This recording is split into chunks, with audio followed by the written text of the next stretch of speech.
وبيبدأ أحداث فيلمنا في بريطانيا وبالتحديد في عاصمة لندن، وبنشوف بنت صغيرة ورقيقة خارجة مع صديقها من الجامعة، وبتكون اسمها فان وفي انتظارها والدها واللي بيكون اسمه كوان، وبتركب معاه العربية وبتوريه صورة فستان وبتطلب منه يروح معاها علشان تشتريه علشان هتحضر حفلة مع صديقها تشيبي، وبيسألها عن تشيبي وقالت له إن هو بينتمي لضمن فريق الكورة وبيكون مجرد صديق عادي، وإنه كمان هيتعرف عليه لما يقابله في الحفلة، وبيكون سبب أسئلة كوان لبنته هو خوفه عليها لأنها بالنسبة له هي كل حياته. وبعدها بيوصل مصر في OBT وبيكون محل الملابس جنبه، ومش بتستنى فان والدها وبتنزل تدخل المصرف علشان تلحق تشتري الفستان، وبيحاول كوان إنه يركن عربيته وينزل يروح لبنته، ولكن بيرجع فجأة شخص بعربيته وبيخبط عربية كوان، ولما بينزل علشان يتكلم معاه بيحصل انفجار شديد جدا في المكان بالكامل، وأول ما بيفوق كوان بيكون وشه كله إزاز من شدة التفجير، وبيحاول يستوعب اللي حصل لكنه بيكون فقد التركيز ومصدوم من الضحايا اللي ماتوا من الانفجار،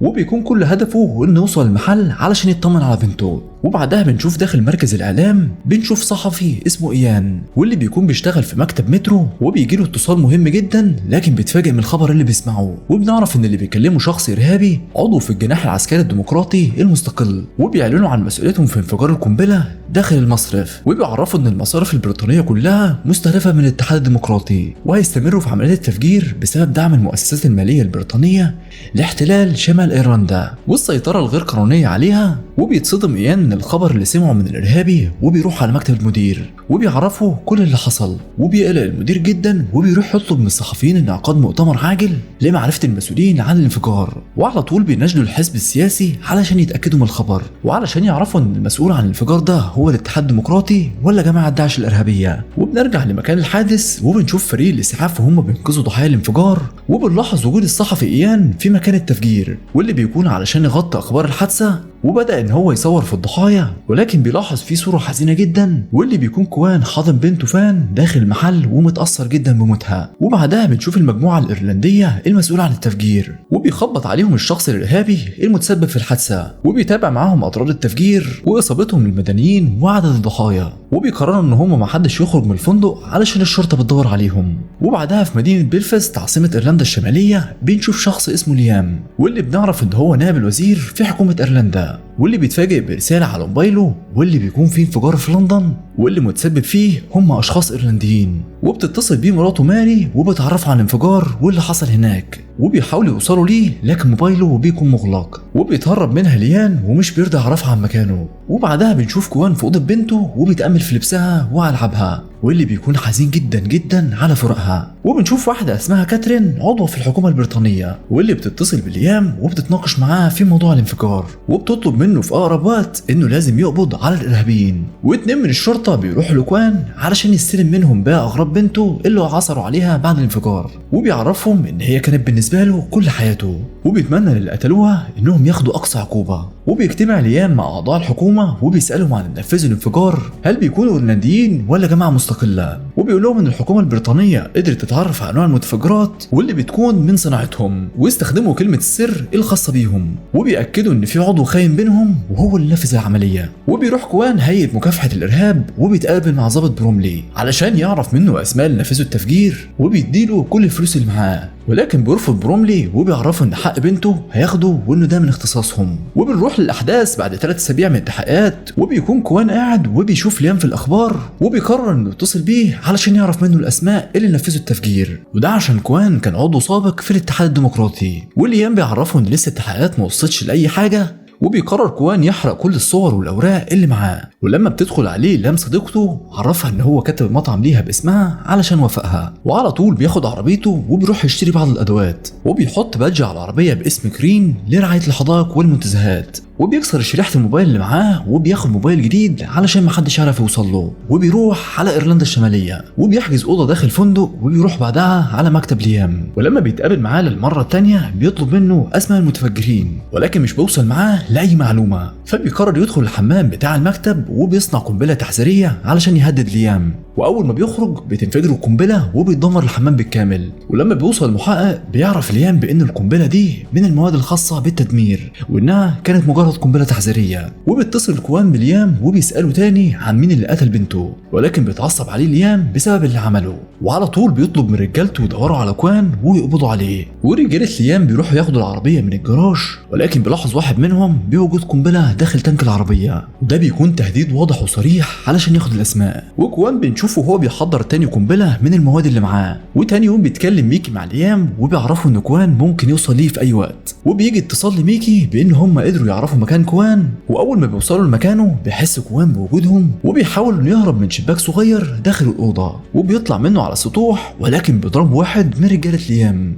وبدا كوان يقاوم فيهم وقدر انه يتخلص منهم ويهرب. وبيتعصب ليان على رجالته بسبب هروب كوان، وبدأ ان هو يقلق ويخاف، وطلب من مراته ان هي تجهز شنطتها بسرعة علشان هتسيب البيت. وبعدها بيوصل شون وبيتكلم مع عمه ليان، وبيطلب منه ليان انه يتولى امر التفجير في لندن. وبيروح مكتب مكافحة الارهاب علشان يساعد الضابط بروملي في حل المشكلة وانهم يقبضوا على الارهابيين. وبيروح كوان يضرب الشخص اللي بيراقبه وبياخد عربيته، وعلى طول بيروح لمطعم غوتمان علشان يراقبه، وبيكون مع صديقته واللي بيخون مراته معاها. وبيصوروا كوان وبيبعت له الصور، وبيفهم ليام ان هو متراقب.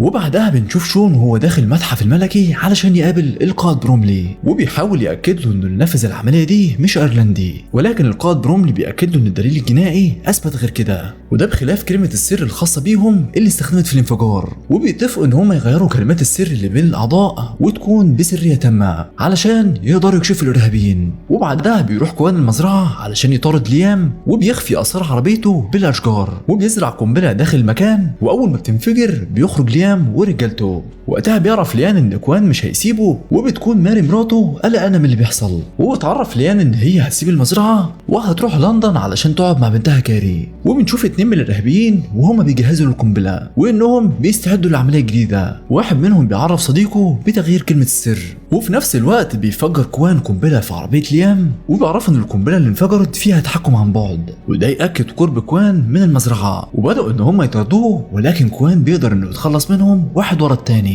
بس بيتصفر رصاصه في كتفه من ميكي مساعد ليام، ولكن رغم كل ده بيقدر انه يهرب منهم. وبيتعصب ليام جدا على رجالته، وبيقترح ميكي عليه انه يستعين بشون ابن اخوه، وده لانه بيمتلك مهارات قتاليه عاليه جدا وعلشان يقدروا يقبضوا على كوان. وبيقرر ليام ان هو يتصل بشون وبيعرفه كل التفاصيل. وبنشوف كوان وهو بيحاول يعالج اصابته وبيكوي جرحه بالنار وبيفقد الوعي. وبيفتكر كوان وجوده على مركب وفي قراصنه بتحاول تخطف بناته الاثنين، وبيتصب رصاصه وبيقع في الميه هو ومراته، ولكن للاسف مش بيقدر ينقذهم. وبعدها بيوصل رساله من كاترين وبيشوفها ليام، واللي بتكون بتطلب منه انه يبدا بحث عن ملف كوان وهو هيعرف كل حاجه. وبالفعل بيدخل ليام على الملفات السريه، وبيقدر يعرف بان كوان كان جندي في القوات الخاصه في بدايه حياته، وان كوان بيمتلك مهارات قتاليه عاليه جدا. وبعدها بيجي له شخص اسمه ماكرس وبيقول له ليام بان هم اكتشفوا 4 عبوات متفجره مفقوده، وماكرس بيقول له ان المستودعات الخاصه بيه كانت خارج نطاق المؤسسه، وبيقترح عليه ان هو يساعده برجالته علشان يتخلص من كوان اللي بيهدد حياته. وبيبقى عارف هروب مراته وبنته كاري في لندن، وابتدى ليام يشك فيه. بعدها ليام بينده على الكلب بتاعه لكن مش بيستجيب، وبيروح ياخد المسدس بتاعه من المكتب، فبيكتشف انه مش موجود، واللي بنعرف انه مع كوان. وبيكون لابس قنبله وبيهدد ليام لو ما قالوش عن الاسماء هيقتله. وليام بيقول له انه لسه ما وصلش لحاجه، وبيهدده كوان بالقتل، ولكن بيعترف ليام انه نصب فخ الارهابيين وغير كلمه السر، واول ما هينفذوا العمليه الجديده هيقدروا يقبضوا عليهم. وهنا كوان اداله فرصه 24 ساعه وانه هيرجع له تاني. ومكتب مكافحه الارهاب في بريطانيا بيقدر يوصل للارهابي المتسبب في الانفجار، وده بيكون عن طريق الوشم اللي في ايده. وبعدها بنشوف ماجي صديقه ليام وهي نازله من الاتوبيس، وبتروح لشخص وبتركب معاه الموتوسيكل، واول ما بيتحركوا بينفجر الاتوبيس بالكامل، واللي بيتسبب في قتل اشخاص كتير جدا. وبيوصل شون ابن اخو ليام للمزرعه علشان يروحوا يقبضوا على كوان، وبيتصل قائد بروملي بليام وهو متعصب جدا، وبيقول له ان الجماعه الارهابيه اتصلوا بنقابه الصحفيين وبلغوهم بالخبر، وان هم المسؤولين عن الانفجار الثاني، ولكن من غير كلمه السر اللي اتفقوا عليها علشان يقبضوا عليهم، وده ياكد بتسريب الخطه او الخيانه. وبيكون الضغط شديد جدا على ليام، وبتتصل بيه كاثرين وبتعرفه ان الحادث اتسبب في قتل 16 واحد و32 جريح. وبيحاول يعتذر ليام عن اللي حصل، وبيقول لها ان الخطه اتسربت للارهابيين، ولكن كاثرين مش بتهتم لكلامه وبتعرفه انه لازم يوصل لحل قبل ما الموضوع يزيد والقوات البريطانيه تدخل ايرلندا، وبتقول له ان هي مش هتعرف تتكلم معاه تاني علشان هتسافر تحضر مؤتمر في روما. وبيكون متضايق ليام جدا من اللي بيحصل، وبيتفاجئ اكتر بكلام ميكي لما بيعرفه وهو بيراقب مراته ماري داخل الفندق لاحظ وجود ابن اخوه تشون في اوضتها، وده بيأكد خيانتها مع ابن اخوه. يحاول ليام يفكر في كلام ميكي وبيربط الاحداث ببعض. والناحيه الثانيه الجماعه الارهابيه بتكون بتجهز للعمليه الجديده، وهي تفجير المؤتمر المعقد في روما عن طريق وضع قنبله داخل اللابتوب. وفي نفس الوقت مكتب مكافحه الارهاب بيقدر يوصل لشخص اسمه باتريك، وهو بيقابل بعض اعضاء المنظمه داخل كافيه في لندن، وبنعرف ان المسؤول عن التفجير وهو ماكريس صديق ليام. وبيتصل بروملي بليام وبيعرفه ان المسؤول عن الحادث هو ماكريس، وعن طريق تحديد الموقع بيقول ان ماكريس قريب جدا علشان يقابلك. وبتصدم ليام اللي بيسمعه، واول ما بيتقابل مع ماكريس بيضربه بالنار في رجله، وبيطلب منه اسماء ومواقع الارهابيين اللي نفذوا عمليه التفجير. وبيشوف ليام اسماء الارهابيين وبيعرف ان ماغي تبع المنظمه واسمها الحقيقي بيكون ساره، وبيعرف منه بان مراته على علاقه بماكريس وساعدته في العمليات اللي نفذها انتقاما من ليام علشان ما انتقمش ليها من اللي قتل اخوها. وبتصدم ليام اول ما بيعرف ان كل القريبين منه خاينين، وعلى طول بيقتل ماكريس. وبيتصل بالقائد بروملي وبيديله اسماء الارهابيين ومواقعهم. وماغي بتقدر ان هي تزرع القنبله داخل لابتوب ايان الصحفي علشان بيكون من ضمن اللي يحضروا المؤتمر في روما. وبتكون الخطه ان القنبله تنفجر في الطياره. وبيتصل ليام بشون وبيعرفوا معلومات الارهابيين واسمائهم، وكمان لازم يقبض على كوان. وبيبدا ليام يبحث عن كوان،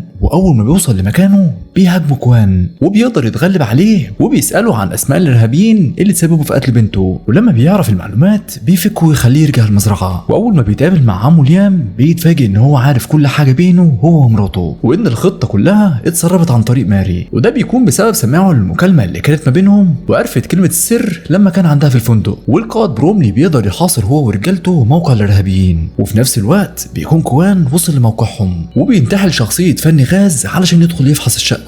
وبالفعل بيقدر ان هو يدخل، ولكن الارهابيين بيطلبوا منه انه يفتشوا الشنطه الاول.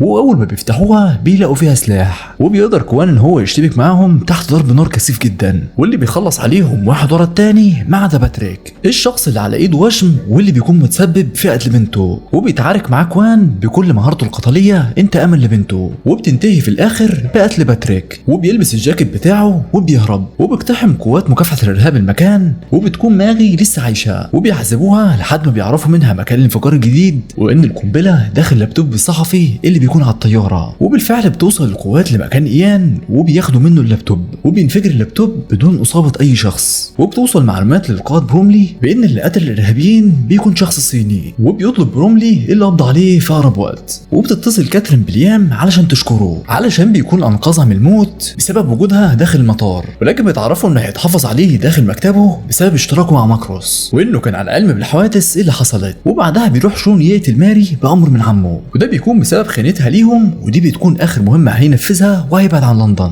وكوان بيروح لليام وبيقول له انه ارهابي وتسبب في موت اشخاص ابرياء، وبيوريه صورته مع ماغ حبيبته اللي هي كانت عضوه في المنظمه وخانته. وبيقرر كوان انه ينشر الصور على النت علشان الناس تعرف حقيقتهم. وبيرجع كوان للمطعم بتاعه، وقوات مكافحه الارهاب بتطلب الاذن علشان تقبض عليه، ولكن القائد بروملي بيرفض علشان ساعدهم في التخلص من الارهابيين.